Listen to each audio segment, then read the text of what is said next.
मैं डॉक्टर अर्चना श्रीवास्तव विवेचना चैनल पर आप सभी का हार्दिक अभिनंदन करती हूँ। स्वतंत्रता के 79 वर्ष पूरे हो गए। आज मैं इन्हीं बातों पर चर्चा करती हूँ। आज का मेरा विषय है राष्ट्र सर्वोपरि है।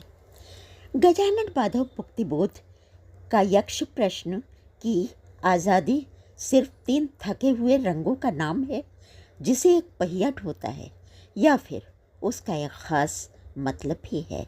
आज के परिप्रेक्ष्य में ये प्रश्न और भी प्रासंगिक हो गया है। आज़ादी हमें चरखे से या अहिंसा के बल पर नहीं मिली। धर्म के नाम पर बंटवारा और भीषण नरसंहार, लाशों के ढेर पर हमारा लोकतंत्र बना। इसके पीछे शहादत थी उन नवयुवकों की जिन्हें आज की भाषा में हम जैन जी कहते हैं। चंद्रशेखर आज़ाद, भगत सिंह, खुदीराम बोस, अशफाकुल्ला खां, राम प्रसाद बिस्मिल जैसे क्रांतिवीर जिन्होंने राष्ट्र के लिए अपनी जान की परवाह नहीं की और हंसते हंसते फांसी के फंदे पर झूल गए।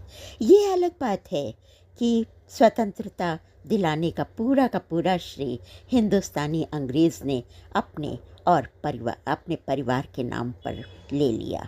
जिन्होंने धर्म के नाम पर बंटवारा चाहा वे कभी देश छोड़कर नहीं गए, क्योंकि राजनीति का एक गलियारा उनके स्वागत में फूल बिछाता रहा। तुष्टीकरण ने तो इस देश का बेड़ा ही गर्क कर दिया। हमें अपना संविधान तो मिला, लेकिन धर्मनिरपेक्षता की सुंदर पैकेजिंग में हमें ना अपनी भाषा मिली और ना ही हिंदू राष्ट्र। देश को वामपंथी शिक्षा मॉडल मिला जिसने हमारी सांस्कृतिक विरासत को हमसे छीन लिया।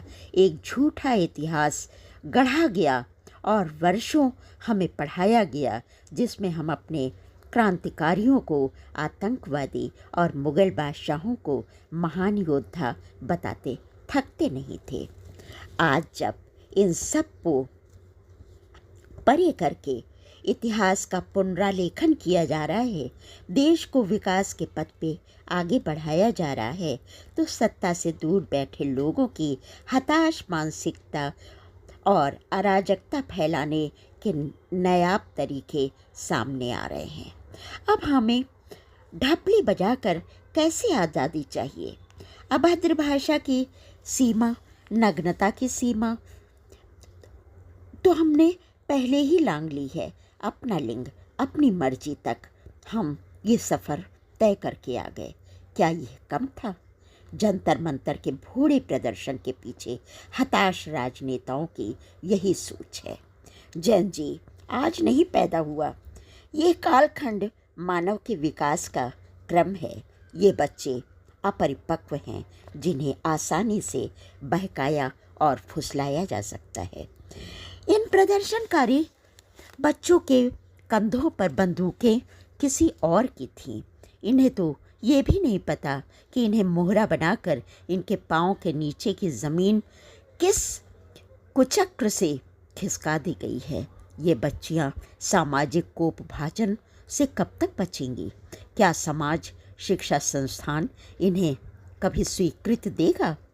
हमारा जैन जी स्टार्टअप की दुनिया में, अंतरिक्ष में, कॉमनवेल्थ और ओलंपिक गेमों में भारत को वैश्विक पहचान देने में लगा है। भारत का झंडा अंतरिक्ष में भी, पहाड़ों पर भी लहरा रहा है। भारत महाशक्ति बन रहा है और ये बात न विदेशी मूल के लोग जान सकते हैं और न ही देश में रहने वाले देशद्रोहियों को ये बात बच रही है।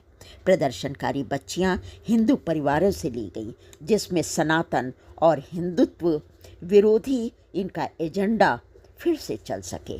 हमारे बच्चे हमारा भविष्य हैं। नया भारत इन जैन जी के कंधों पर ही टिका है। इसलिए प्यारे बच्चों, अपने को इन जहरीले लोगों से बचाओ। इनके हाथ की कठपुतली मत बनो। तुम्हारी लाशों पर भी ये सियासत करने वाले गिद्ध हैं। राष्ट्र सर्वोपरि है, बस इसी संकल्प से आगे बढ़ो। हमारा लोकतंत्र मजबूत हो। एक कमज़ोर लोकतंत्र हमें नहीं सुदृढ़ राष्ट्र बना पाएगा। अपने सनातन धर्म को, अपनी समृद्ध सांस्कृतिक परंपरा को, अपनी भाषा को, जो तुम्हारी पहचान है, उसी को आगे लेकर चलो। आज के पावन अवसर पर मैं बस तुमसे यही कहना चाहती हूँ कि हम लाए हैं तूफान से कश्ती निकाल के, इस देश को रखना मेरे बच्चों संभाल के। जय हिंद, वंदे मातरम। फिर मिलती हूँ किसी नए विमर्श के साथ। कमेंट बॉक्स में अपनी प्रतिक्रिया अवश्य दीजिए। धन्यवाद।